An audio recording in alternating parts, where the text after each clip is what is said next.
네, 안녕하세요. 오늘 주식시장을 한번 먼저 살펴볼게요. 일단 주식시장이 이게 며칠째죠? 거의 한 7일 영업일, 8일 영업일 정도로 이렇게 거의 수직 하강을 하고 있습니다. 그래서 일단 시장 자체가 많이 일단 위축되어 있다. 사실은 여기쯤에서 아마 우리가 다시 반등해서 올라가지 않을까라고 했는데 그걸 여지없이 기대를 깨버리고 내려오죠. 일단 이런 걸 다시 보면은 항상 그렇지만 시장을 뭔가 예측한다든지 아니면 어떤 선을 그어 놓고 이 선에서 반등하지 않을까라고 분석은 해볼 수 있지만 그게 항상 옳지만은 않다라는 걸 다시 한번 깨닫게 됩니다. 그래서 주식시장이라는 게 사실은 법칙이 어떤 누군가 알고 있는 어떤 비밀 소스 같은 그런 어떤 법칙이 존재하기보다는 순수하게 여러 가지 어떤 변수들, 특별히 세계 경제, 무역 관련 어떤 이벤트, 그 다음에 우리나라 같은 경우에는 사실은 어떻게 보면 남북 관련된 어떤 여러 가지 협력 사항들, 이런, 그 다음에 경제, 내부, 외부, 이런 게 너무나 다 엄밀하게 얽히고 설켜 있다 보니까 이게 어떤 한 변수에서 움직이는 게 아니라 여러 가지 변수에서 움직이고, 그 다음에 어떤 사람이 어떤 스토리를 만들어내에 따라서 시장 자체가 움직임이 완전히 달라지니까. 그래서 일단 지금 현재 상황으로 본다면 이때 우리가 최저점에서 생각했던 이 부분에서 거의 한 50% 정도가 지금 빠져 있는 상태예요. 사실 이게 파동이나 여러 가지 어떤 측면에서 본다 그러면 이쯤에서 이제 반등이 나와줘야지만 일단 다시 한번 더 이렇게 반등으로 올라갈 수 있는 그런 기회가 있는데, 이걸 밑에를 깨고 일단 다시 내려와 버리면 사실은 이렇게 여기서부터 여기까지 이렇게 올렸던 이 외국인의 어떤 수급이, 투자한 돈들이 지금 이제 무의미해지는 어떤 그런 부분으로 또 들어갈 수 있다라는 어떤 그런 우려가 생길 수 있기 때문에, 왜냐하면 여기서부터 여기까지 올려면서 자금은, 수많은 자금 거의 한 5, 6조 가량의 돈을 투입을 했는데, 지금 현재 최근에 1조가 안 되는 돈으로 일단 나가면서 이 정도가 좀 빠졌거든요. 그래서 그러면 여기에 투입한 이 외국인들이 또 자기가 산 가격보다 이렇게 평균 단가, 평균적으로 봤을 때 이 50%를 깨고 내려오겠느냐에 대해서 일단 고민을 하는 시점이 왔다고 봐야 되겠죠. 여기서부터 이렇게 올리면서 일단 5조를 써가지고 충분히 올렸는데 그 평균 단가를 내리는 50%를 깨는 어떤 그런 부분에 간다? 상당히 어떤 쉽지 않은 어떤 부분인 것 같아요. 그래서 좀 아무래도 여기에서 여러 가지 어떤 변동성이나 아니면 매수 매도가 어떤 상당한 싸움을 하지 않을까라는 생각도 해봅니다. 물론 이제 그것도 하나의 어떤 지금 현재 이 차트를 보고 우리가 해석을 하는 거죠. 내일이라도 당장에 한 몇천억이라도 또 다시 이렇게 쏟아붓게 되면 사실은 또 내려갈 수도 있는 부분이고, 시장이라는 건 다시 말씀드리지만 일단 예측이 아니라 항상 대응을 해야 되겠다. 수급도 그렇게 좋지만은 않아요. 거의 외국인이 근데 일단 여기에서 이걸 보면 일단은 장 초반에 이렇게 많이 하락을 하다가 한 1시간 반 이후부터 이렇게 꾸준하게 올라갔죠. 뭔가 누군가인지는 모르겠지만 누군가에 의해서 이 밑으로 내려가는 걸 상당히 싫어하는 어떤 세력이 있겠구나라고 한번 좀 생각해 볼 수 있지 않나 라는 생각이 들고, 그 당시에 이제 코스닥 같은 경우에도 마찬가지죠. 느낌이 이걸 본다 그러면 처음에 누군가를 확 밀어내렸는데, 그러니까 누군가 무서워서 상당히 어떤 가매도 상태로 들어갈 만큼 상당히 밀어내고 있죠. 근데 그걸 갖다가 이 지점 이하에서는 내가 밀리지 않겠다는 어떤 그런 매수 세력이 갑자기 들어오기 시작한 거죠. 주식시장이 어차피 매도 매수에 의한 어떤 그 싸움의 결과로 일단 생겨나는 어떤 그런 부분이니까 지금 보면은 일단 상당한 어떤 그 매수 매도의 어떤 그런 힘의 그 최고의 어떤 그런 부분에 오지 않았을까. 서로가 이제 밀리고 밀리는 어떤 그런 부분일 것 같아요. 시장 자체를 보면 지금 이제 뭐 굳이 수급이라고 말할 수 있는 부분이 전혀 들어오지는 않습니다. 그나마 이제 들어온다는 게 이제 이 기관 수급이 좀 들어오는 부분이 있고, 근데 뭐 전반적으로는 거의 파랗다고 봐야 되겠죠. 그래서 매도세가 우세하다. 뭐 이런 시장 가운데서 우리가 굳이 봐야 된다 그러면 사실은 뭐 별 많이 볼 게 없는데, 특히 이제 화학하고 의약품은 좀 많이 빠졌죠. 그 다음에 제약 쪽 우리 코스닥의 제약도 많이 빠졌고, 참 이게 선택할 수 있는 어떤 섹터가 많지 않다. 하지만 이제 본다 그러면 외국계 그냥 수급으로 본다 그러면 다음에 이제 이 철강금속 부분하고 건설하고 그 우주창고를 아마 띄우지 않을까 라는 어떤 코스피에서는 일단 생각이 좀 들고요. 코스닥 같은 경우에는 일단 오락문화도 망가졌고요. 금속도 마찬가지, 금융도 마찬가지고. 근데 최근에 들어오는 일단 이 수급으로 봤을 때는 여기 맨 밑에 보다도 요 속타 IT 소프트웨어 서비스, 그 다음에 하드웨어 쪽, 이쪽이 수급이 들어오지 않을까라는 기대를 하게 됩니다. 아무래도 그동안 많이 빠졌기 때문에 아마 들어올 수 있을 것 같고, 제약도 지금 이제 많이 밀려 있고요. 하지만 이제 이 기간이 계속 사주고 있기 때문에 아무래도 크게 밀리진 않았어요, 제약도. 그 다음에 기계 장비 쪽은 사실 이게 기간 주도의 어떤 섹터가 되는 것 같아요, 지금. 그리고 반도체 부분이라고 보면 될 것 같아요.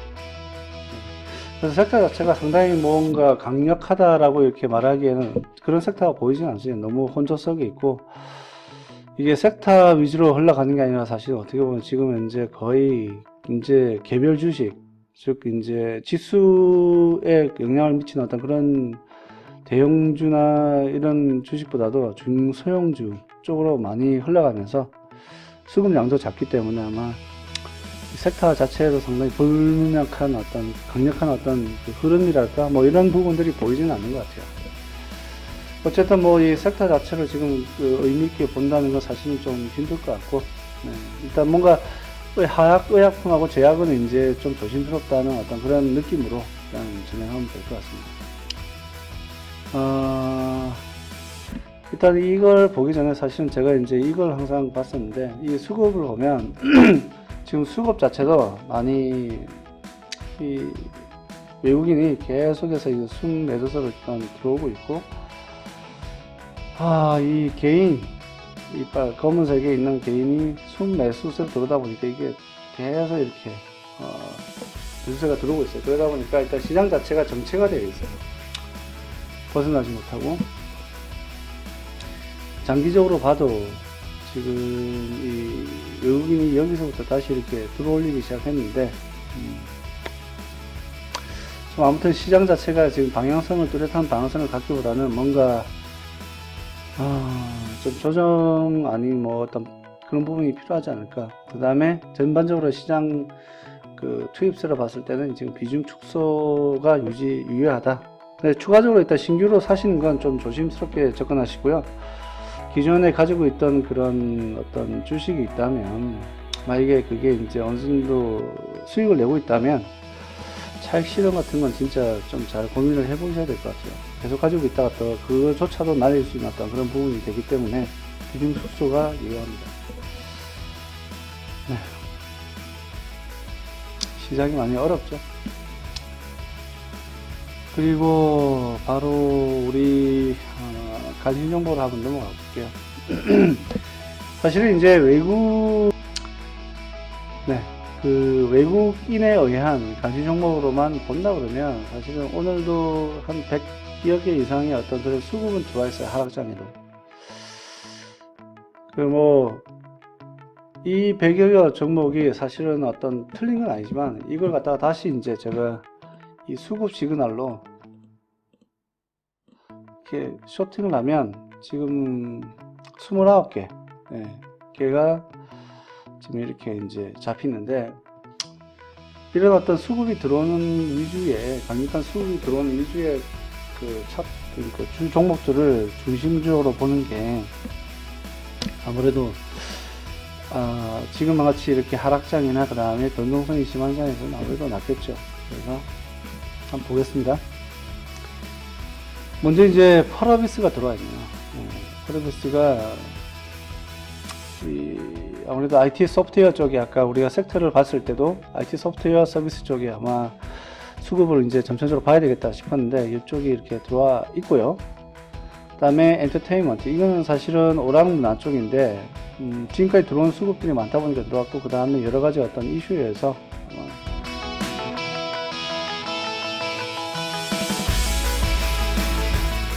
되는 것 같아요. 그 다음에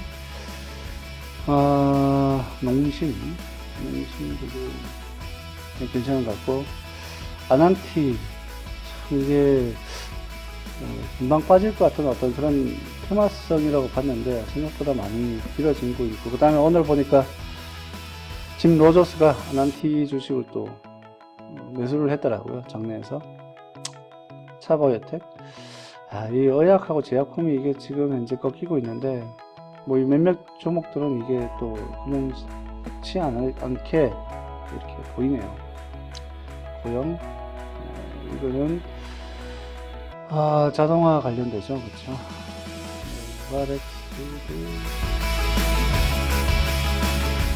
일단 가신종목을 들어야 될 것 같고, 아프리카 TV,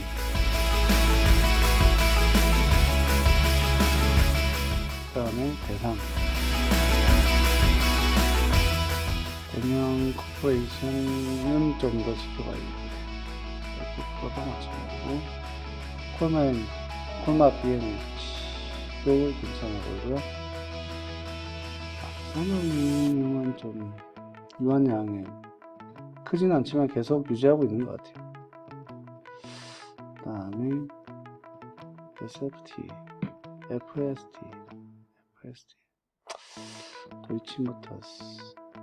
수급량이 이렇게 많이 안 차니까 이게 참 고르기가 쉽지가 않은 것 같아요.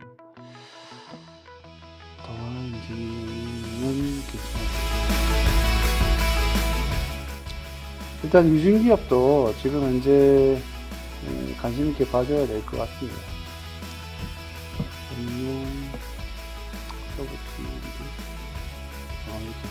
일단 몇 종목 자체는 지금 잡히지는 않습니다. 그래서 크게 이런 종목 저런 종목 이렇게 말하기가 참 민망할 정도의 어떤 그런 수급량이기 때문에 일단 보이진 않습니다. 근데 이제 아까 제가 보여드렸던 것처럼 이 외국인, 그냥 단순한 외국인의 어떤 들어온 어떤 그 수급으로 본다면 거의 한 100여 개 종목이 이렇게 잡히지만, 하지만 이제 이 수급 필터로 통해서 수급 시그널을 강도를 통해서 또 필터 하다 보니까 이제 29개가 잡히고, 그 중에서 이런 어떤 몇몇 종목을 보다 보니까 몇몇 종목이 안 되는 가지 종목으로 들어야 될 그런 종목이 안 보이는 그런 어떤 시장 상태인 것 같아요. 강력하지도 않고 좀 뭔가 외국인도 그렇고 기관도 좀 매도세를 강하다 하다 보니까 일단 어디다 기준을 두고 우리가 들어가야 될지 그런 부분이 보이지는 않는 것 같아요. 그럼에도 불구하고 조금 이런 종목들이 있으니까 이런 종목을 가지고 한번 또 분석을 해 보시는 게 어떨까라는 생각이 듭니다. 네, 시장이 이렇게 계속 나빠지고 있고 일단 좋지 않은 상황에서 어떤 뚜렷한 어떤 그런 성과를 낸다는 게 쉽지는 않은 것 같고요. 또 이런 시장에서 누군가는 나는 이런 크게 수익을 낼 수 있다 이렇게 말하는 것 자체도 아무래도 쉽지 않고, 그 다음에 사이비에 가깝지 않을까라는 생각이고, 지수가 하락한단 말은 거의 우리가 봤을 때 수급이 들어오는 주식들은 거의 다 떨어진다고 봐야 돼요. 단지 이제 개인들만 붙어 있는 어떤 그런 정말 극소형주 같은 경우에는 테마에 묶여 있는 주 그런 같은 경우에는 사실 뜰 수 있죠. 하지만 쉽지 않다.